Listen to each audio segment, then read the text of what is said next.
What's up, guys? Welcome to Daily Dose of Reddit. This is your host, Zach, and today's subreddit is r/MaliciousCompliance. This story's called Just Do Your Job. I worked security for years and was good at my job and took it seriously. While working at the mall, we had a dispatcher and a guard. The dispatcher would literally document everything. You checked an area and radioed it? Documented. They would also make all the required calls. Maintenance needed notified? Done. After 1 year of patrol, I got moved to dispatch and loved it. It also came with a pay raise. I did that for another year and a half. I had a great coworker and we got everything taken care of in a timely manner. Well, one day he fell asleep and was fired instantly. That's where things went downhill. Fast. A new person then gets hired. She's a friend of the director. A special friend if you catch my drift. She comes on and starts patrol. After day 1, she says she can't walk that much and I need to do her job. I tell her my title is dispatcher and it's her job to unlock the doors. She says, "Well, I guess they just won't get done." We get phone call after phone call of workers trying to get inside. I get up to go do it and a supervisor comes in and asks why the doors are still locked. I advise what happened and they said, "Well, you need to unlock the door sooner, so go." I'm dumbfounded. It's her job, but I have to do it? Eventually, it comes to the point where she can't even drive the car around the lot for some reason. She ends up sitting in dispatch because she can't do the job, and if it doesn't get done, it's on me for some reason. I was still getting the extra money, but was doing regular patrol again. She then falls asleep while I'm out riding. I approach a vehicle in the lot, and they hop out wanting to fight me. All we are armed with is pepper spray. I radio her asking to call law enforcement. No answer. Attempting to radio her multiple times. No answer. This guy was 3 feet from me and was angry. I hop in the car and call the police and he tears off. When I make it back to the dispatch room, she's there, sleeping mouth wide open, passed out. I record a video of it. I attempt to wake her again. On video, no answer. I had to bang on the desk to wake her up. I'm done doing 2 jobs. At that point, I was still entering all the data for dispatching and patrolling. I take the evidence to the director and say we need to do something about this and explain what happened. He said, "Stop pestering her and do your job." I said, "Fine. What job do you want me to do? Dispatch or patrol?" He said patrol because she can't. Okay. Cue malicious compliance. I start doing my job of patrol at 100%. She was sleeping at the desk and I had the police on speed dial, no longer relying on her. I take care of the whole mall to a point everyone's happy again. Everyone except our company, who's asking, "Why are you not doing your rounds? They are not recorded in our data." Or, "Why are these alarms not being entered?" or this incident. I tell them to check our fobs as we have scanner tags to prove my job is being done perfectly. I advise them that data entry is dispatch's job, but the director doesn't mind her sleeping on duty. They were shocked. I continue my job using the radio occasionally, to which she never answers. Finally, mall management starts to get upset because she's calling for stupid reasons and not calling for good reasons. I was no longer telling her when to call, so she was doing it all wrong. They put her on patrol for a day and she wrecks the car. Instead of firing her, they put her back in dispatch where she continues to do a horrible job and is still not entering the data like she's supposed to. I start looking for a new job and get a better paying one doing ambulance dispatch. I approach the director one final time and lay it on the line. I like working here, I love dispatch, I want a reason to stay, but if you don't fire her for sleeping like you did my original coworker, then this is my 2 weeks notice. He takes my paper and says to turn in my uniform at the end of the 2 weeks. The ambulance job ended up being even better, so I'm glad he did. I still had friends at the mall and checked in from time to time. When I left, the doors were not getting unlocked, patrol not being done, and phones not being answered. The director was fired not too long after, and the new director found a new job before he was going to let her go. She still works there, possibly doing dispatch and sleeping like always. Someone was shot at the location a few months back too, on her watch. Okay guys, right now, someone tell me in the comments below how many potential lawsuits that is, cause holy crap. This story's called, Sure, Don't Listen to the Guys Who Do This for a Living. Years ago, I used to work as a medical biller for a surgery center. The administrator who ran the place knew that I worked construction with my father as well on my off times, doing remodeling and building houses. As such, she commissioned us to do some work for her at her personal home. It was small projects, really, installing a new garbage disposal, installing a new mailbox, installing a projector in the ceiling, easy stuff. Now, before I get into the main part of the story, I must tell you, she was very stingy with money. We had an autoclave that needed servicing at work, and she refused to pay for the worker's travel time of 2 hours for a 30-minute job. She refused to pay a lot of the medical equipment bills until she was threatened with collection notices or refusal to send any future items. She even told us not to waste patient bands who were no-shows, and instead place another patient sticker over the old ones, which could be a HIPAA violation, but she didn't care. This is important to know. One day, she came to me and asked if we could take a look at her flooring in her exercise room. She had said the water heater had busted, and as a result, from sitting too long, her flooring was swollen from being waterlogged. So my dad and I went over there to assess the situation and determined that we could do the job for a total of $400 plus material. We weren't out to strike it rich, but really to help the community by providing quality service at a low rate. She was happy with the price and told us she would pick out the new wood she wanted to lay down. We told her she would need about 100 slats for the repair we were going to do, as well as new plywood for the base. She seemed okay with that. She went to Los Angeles one weekend and came back with material that she wanted to use for the flooring. Only she had about 30 of the requested 100 to do the job properly. On top of that, she did not think that she needed to get a new sheet of plywood.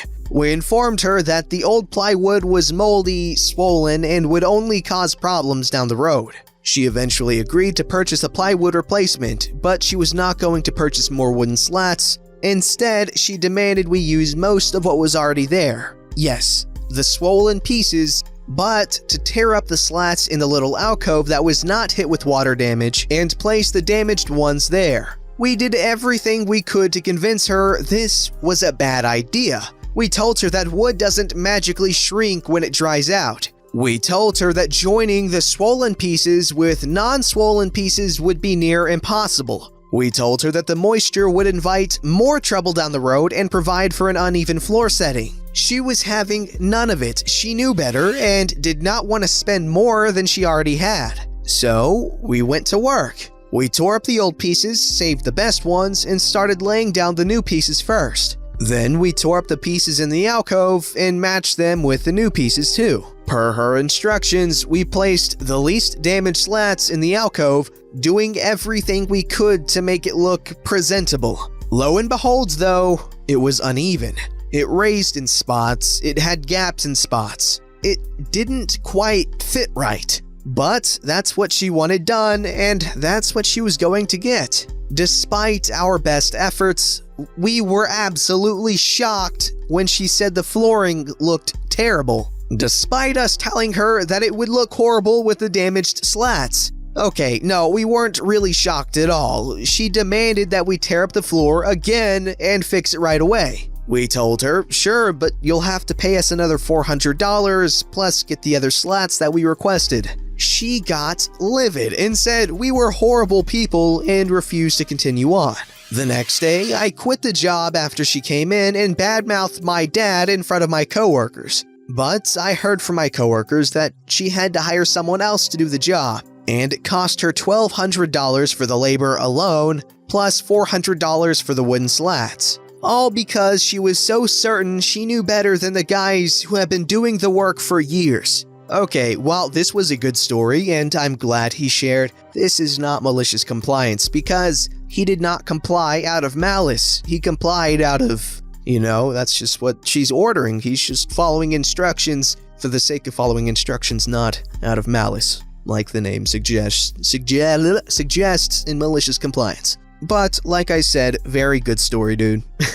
She's stupid.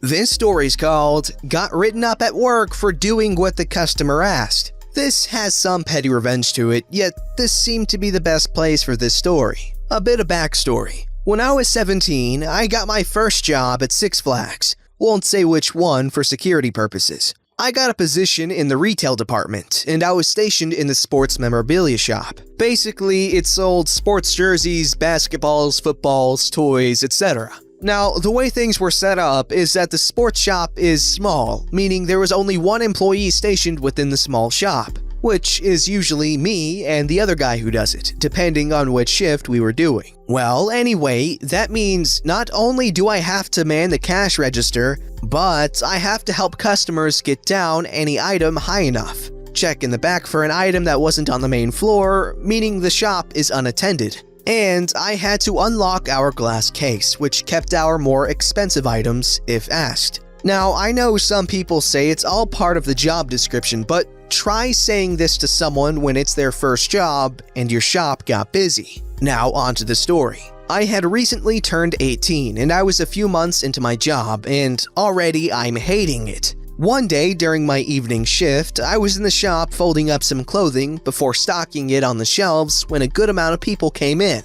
I think it was about 7 people. They were looking all over the place, so I went up to them one by one to ask if they needed help. As usual, they say no. A few minutes passed, and this woman, who I want to say is in her mid-30s, blonde hair tied into some kind of bun, and wearing sunglasses. She called me over because she needed me to get a jersey down from a high hook. I grabbed the tool used to reach it and brought it down. She started to look it over and said she was interested in buying it. By now, a couple of the people were waiting by the register, waiting to be checked out. I told the woman that I was going to take the jersey to the register for her, and she agreed. Now, I didn't want her to hold on to the jersey because we were right next to the exit doors, which were always open, so I didn't want to risk her trying to steal. This happened quite a lot. We didn't have those security devices that beeped when something is being stolen, so I had to keep an eye out. Anyway, when I get to the register, I start checking out the items. Coincidentally, one of my supervisors came in to check how things were, basically doing his rounds. The woman I helped earlier talked to him and they came over to me. My supervisor, who we'll call Jose, told me that the woman complained that I ripped the jersey out of her hands and walked away from her. I was shocked, especially after she verbally agreed to me taking the jersey to the register. I was shocked at this mainly since this is the first complaint I ever got. This is where the malicious compliance comes in.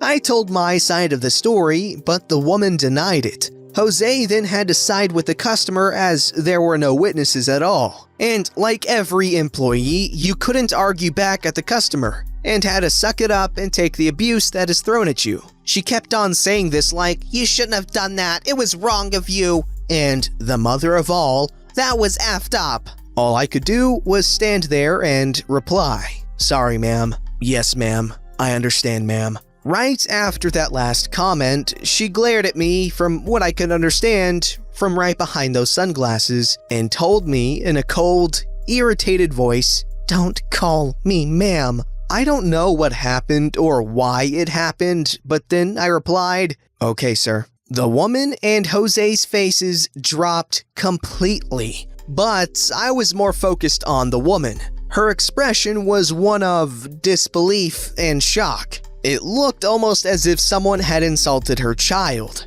if she had any. She then unleashed an explosive tirade, basically telling Jose I needed to be fired or something for basically insulting her. I can't remember what Jose said, but eventually he got her to calm down and leave. She got the jersey discounted, as I think was her plan all along. Once I was on break and we were away from the public eye, Jose went off on me, basically asking me what the hell I was thinking insulting her. I just say, I was doing as she asked. I can't remember what happened after, but I remember being written up for it, and that gave me points towards being fired. If you're an employee of Six Flags, or were, then you know what I mean. I ended up quitting the job a few months later. Best decision of my life. That may have been the first complaint and write-up I ever got, but it felt so good calling her that. Oh yes, that's some good malicious compliance right there. Oh, that's funny. This story's called You Can Cancel at No Cost. Last year, my wife and I got married. My parents and sister live halfway across the world, but that didn't stop them from coming over to celebrate. Since neither my wife and I get to spend much time with them, we decided to rent a house for a couple of days in a nearby wine region. You know, hang out, drink some wine, eat some cheese, and have some quality family time. It had been 3 years since we last saw them. A month or so before my parents and sister came over, I got an email from the owners of the vacation house saying that they had sold the property. But the new owners were going to continue to rent out the house and they were going to honor the booking, so not to worry. All good. 2 weeks later, I got an email from the new owners saying the booking was still okay. But they were going over the records and said I still owed them $100 for the booking. I replied with the receipt and booking confirmation that I was all paid up. Turns out, the new owners were unilaterally deciding to increase the price of the accommodation, and I had to pay up. But they were gracious enough to say I could cancel at no cost, but they'd rather we'd keep the booking and pay that little extra. No cost for canceling the booking, you say? Within 5 minutes, I had found another vacation house in the same region. There's literally dozens of them. I sent a quick email back to please cancel my booking and process the refund. We'd like you to keep the booking. Can we split the difference? No thanks. Please cancel the booking. If you keep the booking, we'll throw in a bottle of wine. No thanks. Please cancel the booking. Good thing the refund came back within days. Their reviews have been less than stellar on TripAdvisor. I wonder why. Oh yeah, that's horrible business practice. You want your first impressions with your customers to be like super good. Those guys were guaranteed business, all right? What I would have recommended was to be like, "Hey, thank you for your business. We appreciate it. We're just starting off. Here, we'll throw in a free bottle of wine, for staying with us. It's that easy. Plus, you'd guarantee a repeat customer. I guarantee it." Don't forget to like, subscribe, and hit that bell to never miss an episode.